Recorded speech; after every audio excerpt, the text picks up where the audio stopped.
Hello everyone, I'm going to show you how to set up your Arris router. And before starting, if this video helps, please support me. I donate half of all donations to shelters. You can find more details in the description below. So, first thing you need to do is turn on the router. Take the power adapter, plug one end into an outlet, and the other into the router.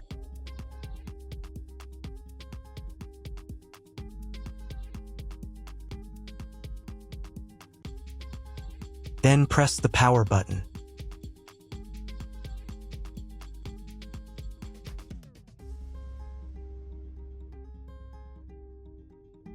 When the router is powered on, the light will turn on.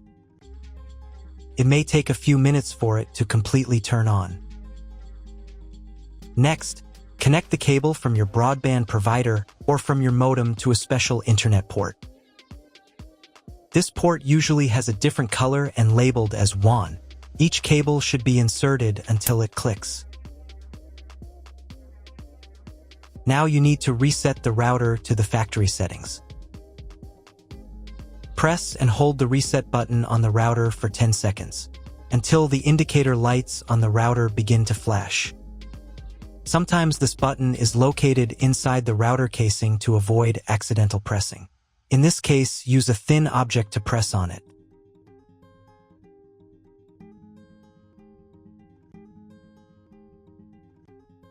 The router will reboot and the settings will return to the factory defaults. Insert one end of the Ethernet cable that comes with the router into one of the Ethernet port.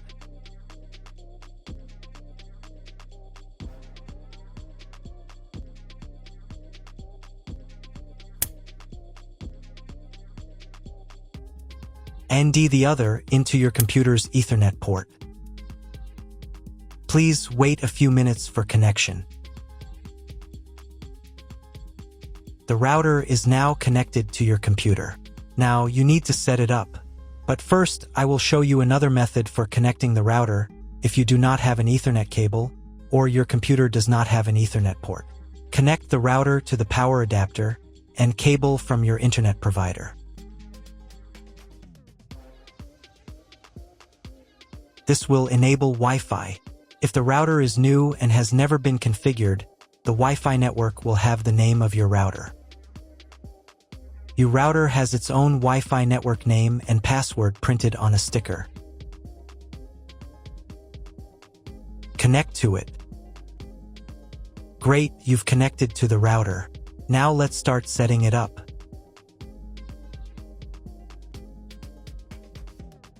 First, open your web browser and visit the URL you see on the screen. Use the URL bar instead of the search bar.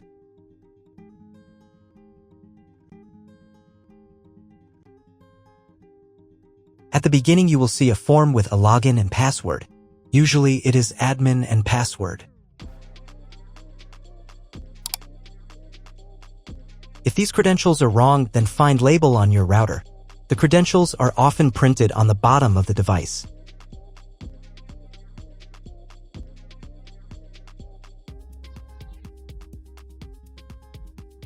If none of this works, it means that your router has already been configured and someone has changed the login and password. If you can't find out the login credentials, just reset the router to factory settings.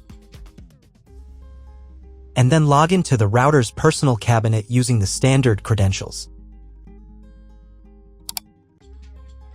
If your router settings do not look like mine, it means that your router has a different firmware. I made a video for every firmware type. You can find all the links in the description down below. I want to warn you right away that there are many firmware versions and they may differ slightly. But don't worry, you will succeed. Just watch the video and follow the instructions. So, first you need to launch the Quick Start Wizard. To do this, click this button. This wizard will help you customize common Wi-Fi settings. This wizard's customization options are enough for most people and most homes.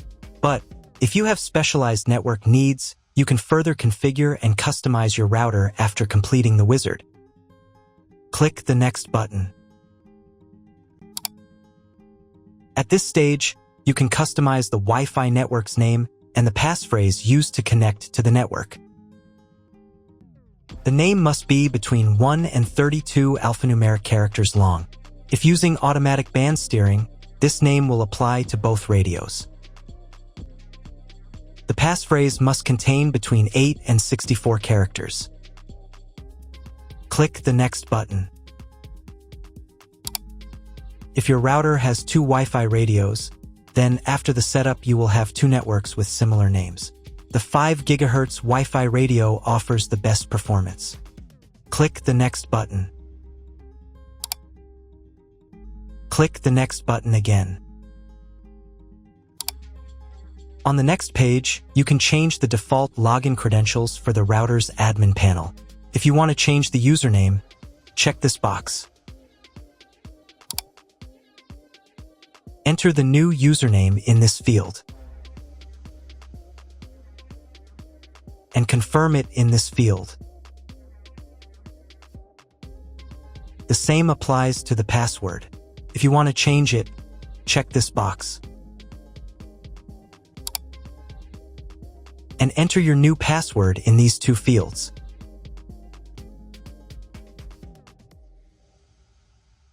Then click the Next button. On this page, you can review all the Wi-Fi settings. If everything is correct, click the Apply button.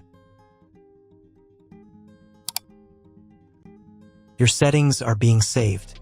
It may take up to 1 minute to write the settings. Please do not turn off your router or close this window.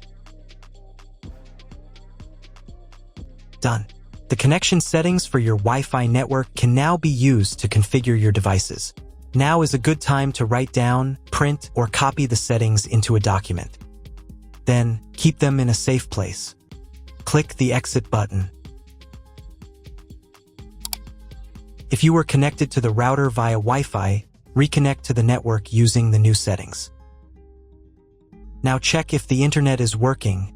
Just try Googling something. If the internet still doesn't work, try restarting the router.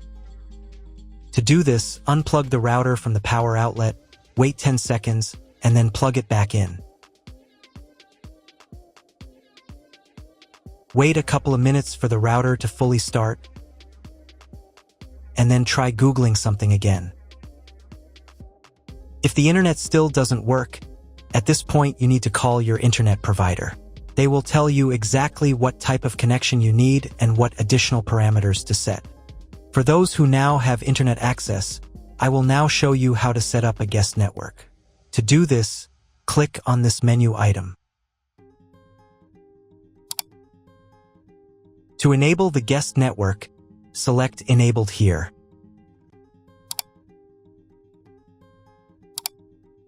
In this field, you can change the guest network name. Then, to set a password for the network, select this menu item and enter the guest network password in this field. Save the settings by clicking the Apply button. Do the same for the 5 GHz network. That's all. If you found my video helpful, please support my work. Half of all donations I send to animal shelters. All details are in the description down below.